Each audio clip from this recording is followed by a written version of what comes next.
was wearing a ratty black t-shirt and matching cargo pants. His jet black hair framed cold, empty eyes, the color of coal. His skin was pale, and he had dark reddish rings around his eyes. He stared at me in the mirror. I shuddered. His arms were at his sides, and one of his hands was gripped around something I couldn't quite make out. A beer bottle? A knife? I could hear my heart beating in my chest and feel it throbbing in my head. I wanted to yell out for help, but my vocal cords were frozen. I told myself it was a bad dream and squeezed my eyes shut. You've entered into the world of alternate realities. Here, paradigms are shifted, minds are blown, and veils are lifted. Actual supernatural experiences are brought to life through storytelling by the people who experience them. Welcome to Adventures in Mysticism with Leah Grant, where the esoteric is explored and consciousness is expanded.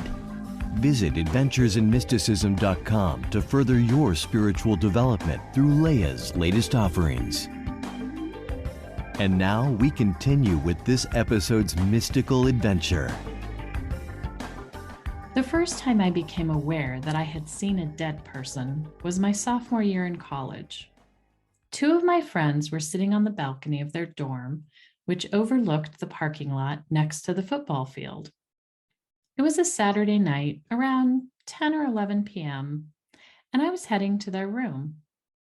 That evening's football game was long over, and most everyone who planned to be out that evening was already at the bars, so campus felt fairly empty. I cut through a row of cars, and when I came out the other side, there was a young man standing there. He easily could have been a student, except that he was dressed a bit odd. He was wearing what appeared to be an old Air Force uniform and cap. He smiled and asked, "Do you know where the Air Force base is from here?" I knew there was a military base in town, but I wasn't exactly sure where it was, and so I told him as much. Then I asked him, "Is there a dance there tonight?" Given his outfit, I thought he might be going to a tribute evening for veterans or something. He looked at me quizzically and said, "No, I just need to get back there." His "I need to just get back there" sounded fairly urgent, so I directed him to the campus security office, saying they'd be his best option for knowing where it was, and I continued across the parking lot. When I got to my friend's dorm, she asked, "What were you doing in the parking lot?" I explained the conversation to my friends, only to be informed that, according to them, there was no one there. I looked like I was having a conversation with the air in front of me. Later that same year, the scariest encounter I have had seeing someone crossed over occurred. I was a little sister to a fraternity at a school too small to have long-standing fraternity houses, but a group of guys in the fraternity had rented an off-campus house on a corner with a pool that essentially became the fraternity hangout for several years as different guys moved in and out. One evening, I had gone over to the house with some friends for a beginning of the evening beer. I was exhausted. It had been a long week, but I hadn't driven, so couldn't go back to campus. So while everyone else left to attend a party somewhere else, I crashed in the fraternity president's bed. I woke up a few hours later feeling freezing. Something you really almost never feel in Southern Texas because it's hot and humid there. So that was my first indication something wasn't right. I was facing the mirror that hung on the bathroom door, and in the mirror was the reflection of a young man I did not recognize. I immediately felt in danger. I knew from the reflection he was right behind me, standing next to the bed. Chills go up and down my spine now, even recalling the incident. He was wearing a ratty black t-shirt and matching cargo pants. His jet black hair framed cold, empty eyes, the color of coal. His skin was pale, and he had dark reddish rings around his eyes. He stared at me in the mirror. I shuddered. His arms were at his sides, and one of his hands gripped around something I couldn't quite make out. A beer bottle? A knife? I could hear my heart beating in my chest and feel it throbbing in my head. I wanted to yell out for help, but my vocal cords were frozen. I told myself it was a bad dream and squeezed my eyes shut. When I opened them again, just a moment later, he was no longer visible in the mirror. I shot out of bed, threw open the bedroom door. The black lab pet of the guys began barking into the room. I slammed the door and ran through the house, the dog at my heels, yelling for anyone. No one was there. The dog and I went outside and sat on the curb. I hysterically called one of the fraternity guys to come get me. When he did, he informed me that several of the guys in the house had encountered strange things there as well, many times, especially when they were playing pool in the garage. An invisible player would step in and hit balls and make shots. After some research, we found out that the reason the guys were able to rent the house so cheaply was because a young boy had murdered his girlfriend and her parents in the house and then killed himself there. The guy I saw was the right age and description of the killer. That experience freaked me out so badly that I believe I blocked out the ability to see dead people for many years following. The gift of being a medium wouldn't evade me forever, though. It returned unexpectedly when I took a friend up on living in her mother-in-law quarters while my house in another state was being built. The mother-in-law quarters was a studio setup with a queen bed against one wall, a desk on another, and a sofa-type chair and end table opposite the bed on the far wall. Next to the bed was the door to the bathroom. Next to the sofa chair was a walk-in closet and a nook with a kitchen table. The exit was nestled between the closet and the kitchen table. My first night in the house, I woke up feeling cold. Now, it was Maryland, and the mother-in-law suite had been built in the basement, so this wasn't immediately alarming. However, I had a feeling I was not alone. This also didn't immediately alarm me. My friend's 4-year-old loved me, and I thought he might have wandered downstairs, being curious about me being there. It wasn't him, though. I opened my eyes, and there was an older woman sitting in the chair. Her clothing was like something I'd seen my grandmother wear in old photos. The woman was just staring at me, but I also felt like she was reading my soul. It was very uncomfortable, but I didn't feel like I was in danger, so I convinced myself I was dreaming and forced myself to go back to sleep.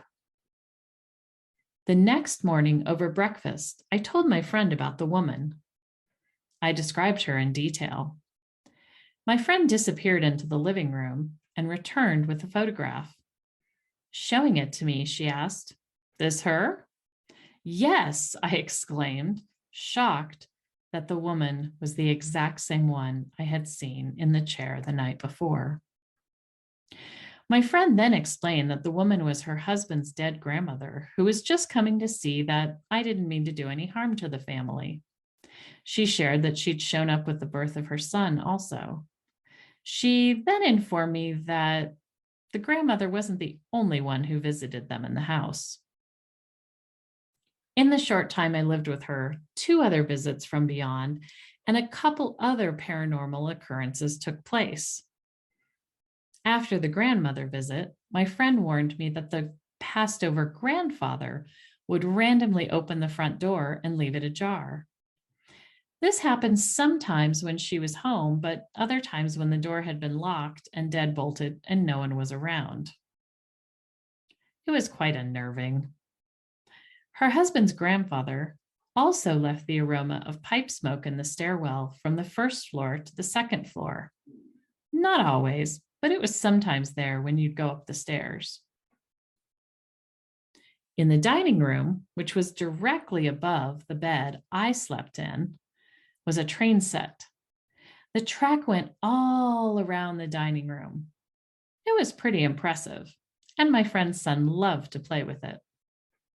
Apparently, so did one of the otherworldly presences in the house, because sometime around 4 a.m., random mornings, someone or something would turn the train on. I would wake up in pitch black and hear it whiz around above me. Then I would hear the two dogs go crazy, scrambling down the wooden stairs and across the tile floor, followed closely by my friend's husband coming down the stairs to turn it off. This happened multiple times while I lived with them. The last sighting occurred there when I was in her master bedroom, a room that had been added to the house long after the relatives whom had lived or visited there had passed. I was giving my friend a tarot reading, and the woman appeared with a message. I described the woman, and my friend smiled and said, "That's my mom." Her mom had passed away very young and many years before I met my friend, so I didn't know her, had never met her, and had no idea what she looked like. The woman who appeared had a man with her, and I described him to my friend as well, which actually made her mom frustrated with me. Her mom told me telepathically she didn't want her daughter knowing she was with another man. I responded telepathically that she should have told me that right away when she appeared and brought him along. Apparently, my friend's dad was still alive, and her mom had found a friend in the afterlife. Despite all of this activity and more that I didn't witness, my friend and her family still live in that house. After all those experiences, I didn't shut off my gift of mediumship any longer, but I also didn't advertise it. I would get messages from loved ones of friends or clients and deliver those, but never publicly announce that I could see or hear dead people, I guess until now. Partly because once someone figures out you can connect with those from beyond, they get very excited. The thing is, I had not honed my gift at all at this point. Someone sometimes would come through, but I didn't know when or where or how to create an environment to hold space for it. I remember one time in particular where someone came through completely unexpected. I was an exhibitor at a spiritual expo and was offering 15-minute card readings. Between you and me, I use oracle and tarot cards to give guidance to the reading, and so the clients have a visual to connect the messages with. But much of the information I share comes to me intuitively or psychically. On this day, a woman had purchased a reading, and I think she'd asked a question about her career. As I was giving her the reading, a woman appeared next to her. The woman looked much like her, but older, and she was wearing a red and white checked apron. She telepathically told me she had a message for her daughter she'd like for me to deliver. I told the woman I was reading that someone had appeared who had a message for her, and would she like to hear it? I always ask permission because not everyone wants to hear messages from apparitions. And I also never take the crossed over information and pass it to the client until they've verified whom I'm talking to. My client's eyes got really wide, and so I described the dead person I saw. The woman burst into tears and said it was her mom who had recently passed. She said she wore that apron every day. I was able to deliver several messages to the woman from her mom, and then the mother slowly faded off. When I decided I was okay being more open about my psychic gifts, and I was told to practice in Las Vegas, you had to get a license. I decided to go get some actual training should I decide to do that, and was certified as a master medium. One lesson I've learned through all of these experiences is that my role is to not dedicate myself to being a medium. It is an awesome tool in my supernatural toolbox that I can use when it presents itself, though. I've come to understand that everyone has the ability to see dead people just as much as everyone has the ability to play the piano.